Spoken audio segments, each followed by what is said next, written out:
नमस्कार। बुलेटिन में आपका बहुत बहुत स्वागत है। मैं हूं आपके साथ दीपिका ओझा। चलिए शुरुआत करते हैं खबरों की। सीएम मनोहर लाल ने पलवल दौरे के तीसरे दिन होडल पहुंचे, जहां पर उन्होंने जनसंवाद कार्यक्रम किया। और इस दौरान आपको बता दें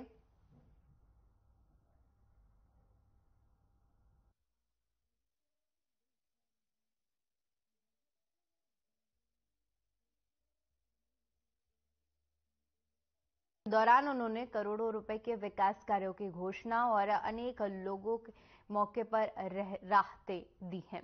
उन्होंने यूपी ड्रेन को पक्का करने और साथ ही साथ 4.25 करोड़ को मंजूरी दी है। होडल शहर की पाइपलाइन के लिए अमृत योजना में 15 करोड़ की स्वीकृति की घोषणा की। मुख्यमंत्री ने कई गांव से बारात घर की मांग आने पर जिन गांव में धर्मशाला नहीं है, उन गांव में बारात घर की मंजूरी की है। इस अवसर पर उन्होंने प्रदेशवासियों को बैसाखी और अंबेडकर जयंती की शुभकामनाएं दी।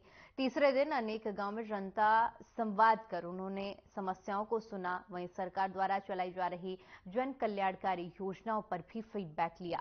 मुख्यमंत्री स्थानों पर ग्रामीणों ने उत्साहपूर्वक स्वागत किया। उन्होंने गांव रसूलपुर में बाबा साहेब की जयंती के उपलक्ष्य में आयोजित कार्यक्रम में पुष्पांजलि अर्पित कर उन्हें नमन किया।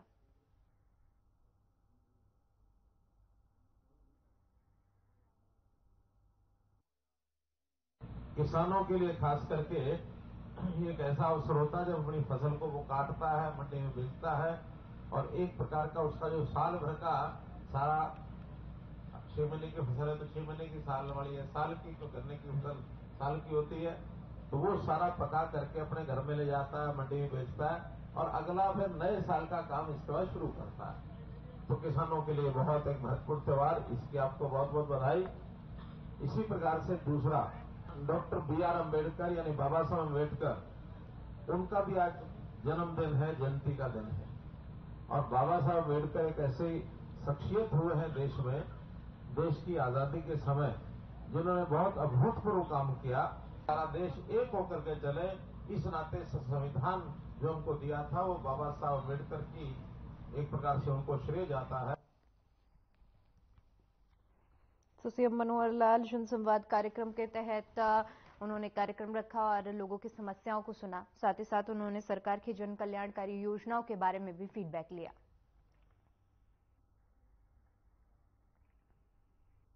वहीं अगली खबर पलवल से है, जहां जनसंवाद कार्यक्रम के तीसरे दिन मुख्यमंत्री मनोहर लाल सती सरोवर पहुंचे, जहां उन्होंने लोगों को संबोधित किया। इसके साथ ही उन्होंने कहा कि 8 साल से तन मन धन लगाकर लोगों की सेवा कर रहे हैं। हम हर परिवार कैसे सुखी हो, इसके लिए प्रयास कर रहे हैं। उन्होंने कहा कि पहले राशन कार्ड दबंगों के बनते थे, लेकिन अब गरीबों को प्राथमिकता दे रहे हैं। इसके साथ ही उन्होंने कहा कि जितनी सरकारी योजनाएं हैं वे सभी परिवार पहचान पत्र के जरिए मिलेंगी।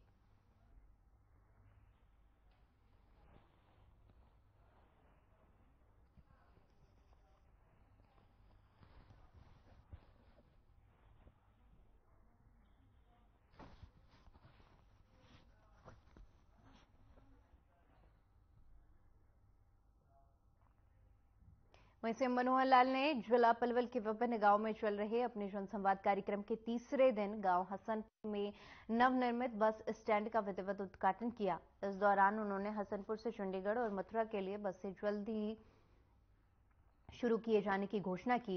इस दौरान मुख्यमंत्री ने ग्रामीणों को संबोधित करते हुए कहा कि करीब 2 एकड़ भूमि पर तैयार नवनिर्मित बस स्टैंड पर जरूरी सुविधाएं प्रदान की जाएंगी। मुख्यमंत्री मनोहर लाल ने कहा कि गांव हसनपुर में हरियाणा रोडवेज के नए इस बस स्टैंड के निर्माण पर करीब 4 करोड़ रुपए की लागत आई है। यात्रियों की सुविधा को ध्यान में रखते हुए हसनपुर बस स्टैंड पर स्वच्छ पेयजल, शौचालय, यात्रियों के बैठने और अन्य मूलभूत सुविधाओं की व्यवस्था की गई है।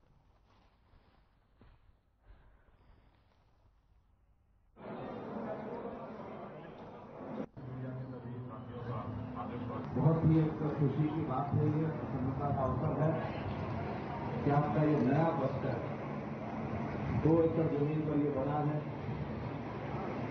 और इससे पहले रहा होगा, तो इस कस्बे में इस नए बस स्टैंड के साथ लोगों के साधारण सुविधा क्योंकि यहाँ से बसें चलेंगी तो आपको अंदर बैठने की सुविधा भी होगी, चाय की भी होगी, या जो अपने बसें लेकर के ड्राइवर कंडक्टर आएंगे उनके लिए भी सुविधा होगी, सवारियों भी इंतजार करना पड़ेगा, उनसे इंतजार कर सकते हैं। तो एक अच्छी सुविधा होती है लोगों को यहाँ से वहाँ आने जाने के लिए। और इस फैसिलिटी के बढ़ने के बाद मैंने बात तो नहीं की है यहाँ के रोडवेज के अधिकारी हैं, लेकिन मुझे लगता है यहाँ कुछ न कुछ बसों की जो रूट होगी उसको भी और बढ़ाया जाएगा, उसको पूरा किया जाएगा। तो सामने है अभी 30 के लगभग नई बसें पलवल जिले को और दी है, और पलवल जिले के 30 बसों में से ज्यादा नहीं तो कोई 1-2 बातें हमारी भी आई जाएगी, आएंगी ना, आएंगे रोडवेज का खराब, रोडवेज का डीएम आए साहब। वहीं तोशाम की अनाज मंडी में फसल खरीद प्रक्रिया का कृषि मंत्री जेपी दलाल ने निरीक्षण किया और किसानों की समस्याएं भी सुनी। उन्होंने मंडी अधिकारियों और खरीद एजेंसियों को किसानों से मिले शिकायत के निर्देश दिए कि किसी भी किसान की सरसों की खरीद में कोई कटौती न की जाए। बता दें कि क्षेत्र के किसानों ने बड़े स्तर पर मंडी में आढ़तियों द्वारा नमी के नाम पर 2 से 4 किलो प्रति क्विंटल कटौती की जा रही थी। इसकी शिकायत कृषि मंत्री से की थी। इस संबंध में मंत्री ने तुरंत प्रभाव से किसानों को संबोधित करते हुए कहा कि अगर किसी किसान की फसल खरीद में कटौती की जाती है तो उन्हें तुरंत सूचना दें।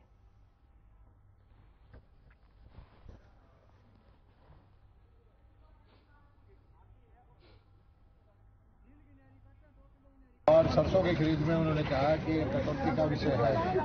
मैंने सेक्रेटरी को कहा है कि जो भी किसान की कटौती करे वो उसको लिख के दे, सेक्रेटरी तुरंत उसका लाइसेंस कैंसिल करे और FIR लिखवा दे। किसी किसान की कटौती करने का किसी को कोई हक नहीं। और मुआवजा अगर कम है, ज्यादा है तो एक दिन में, घंटे में, 2 घंटे में मुआवजा का कंट्रोल किया जा सकता है। किसान भाइयों से मेरी प्रार्थना है कि सुखा के लेके आए और कटौती करने का किसी को कोई विचार नहीं है। हमने साफ SDO को बोल दिया, सेक्रेटरी को बोल दिया, कटौती नहीं होगी। उधर बल्लभगढ़ में डॉक्टर भीमराव अंबेडकर की 132वीं जयंती को लोगों ने बड़े ही धूमधाम से मनाया, जिसमें कैबिनेट मंत्री मूलचंद शर्मा ने भी शिरकत की।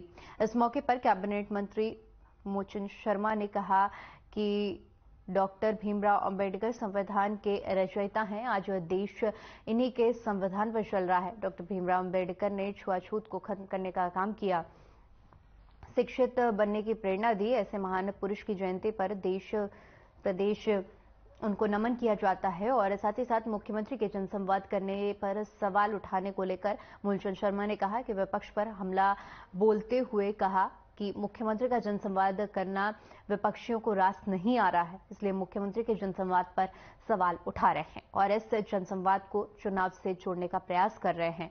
हर मुख्यमंत्री का काम होता है कि वह लोगों से जनसंवाद के माध्यम से उनकी समस्याओं को जाने, और यह सब विपक्ष हो चुनाव एजेंडा लग रहा है। विपक्ष को भी चुनाव लड़ना है, उन्हें भी इसी तरीके से एजेंडा बनाकर चुनाव में जाना पड़ेगा। मुख्यमंत्री जिन कामों को लोगों की भलाई के लिए कर रहे हैं, विपक्ष को वो रास नहीं आ रहा है, इसलिए वो ऐसी बातें कर रहे हैं।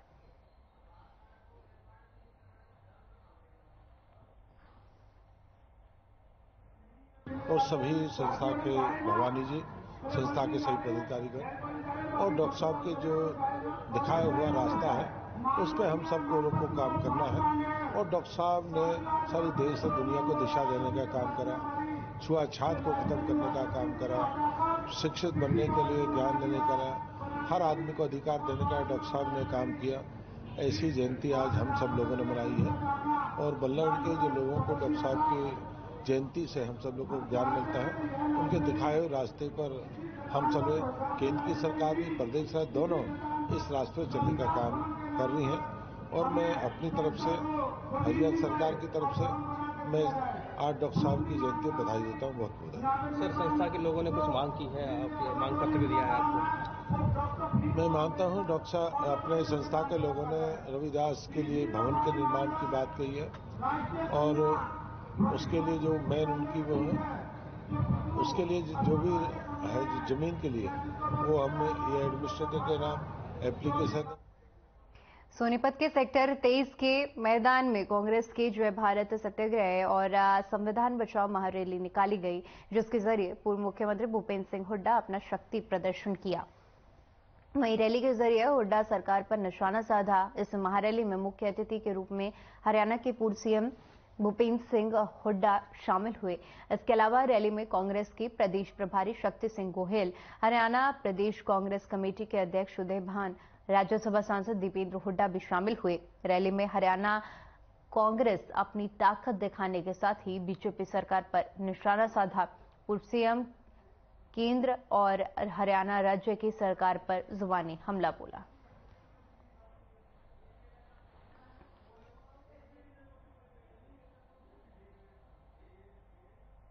साथियों के साथ हमारा संविधान ऐसा है जो इस देश को बनाए रखेगा। अंग्रेजों की तो चाल थी, एक देश के 2 टुकड़े कर दिए थे, लेकिन हमारे बुजुर्गों ने, संविधान निर्माताओं ने ये संविधान दिया, डॉक्टर अंबेडकर ने, कि ऐसा संविधान हम देश को देके जा रहे हैं। अगर ये संविधान कायम रहेगा तो हमारा देश भी कायम रहेगा।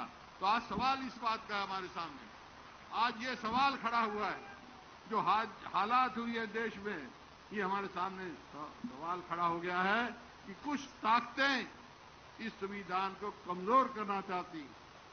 आज मैं एक बात कह के जा रहा हूं, मैं किसी का व्यक्तिगत विरोध कभी नहीं करता, लेकिन मैं अपने तजुर्बे से और अपने मन की बात आपको कह के जा रहा हूं। अगर हमारा संविधान नहीं रहा, संविधान कमजोर हो गया, तो देश भी नहीं रहेगा, ये परिस्थिति होगी। हम तो कितने राजे रजवाड़े इकट्ठे करके देश बनाया और संविधान बनाया।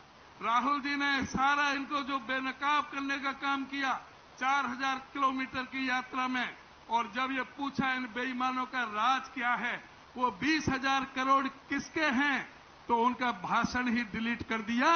और एक संयोग ही नहीं था, वो एक समझा जानबूझ करके एक षड्यंत्र था, उसके तहत उनकी मेंबरशिप छीनी गई। उसके लिए आप लोगों को एकजुट होकर के राहुल गांधी जी के साथ, कांग्रेस पार्टी के साथ कंधे से कंधा मिला करके खड़ा होना है और इस सरकार को उखाड़ करके फेंकना है।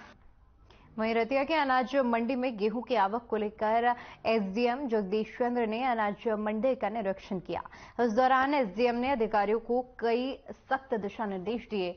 उन्होंने कहा कि गेहूं का उठान अनाज मंडी से तुरंत होना चाहिए। लापरवाही बरतने वाले किसी भी कर्मचारी को बख्शा नहीं जाएगा। साथ ही बताया कि गांव में 16 खरीद परचेज सेंटर बनाए हुए हैं, जिससे किसान के लिए हर सुविधा उपलब्ध कराई जाएगी। अनाज मंडी में 15 लाख क्विंटल के करीब गेहूं की आवक होती है, जिसको लेकर उचित प्रबंध किए गए हैं।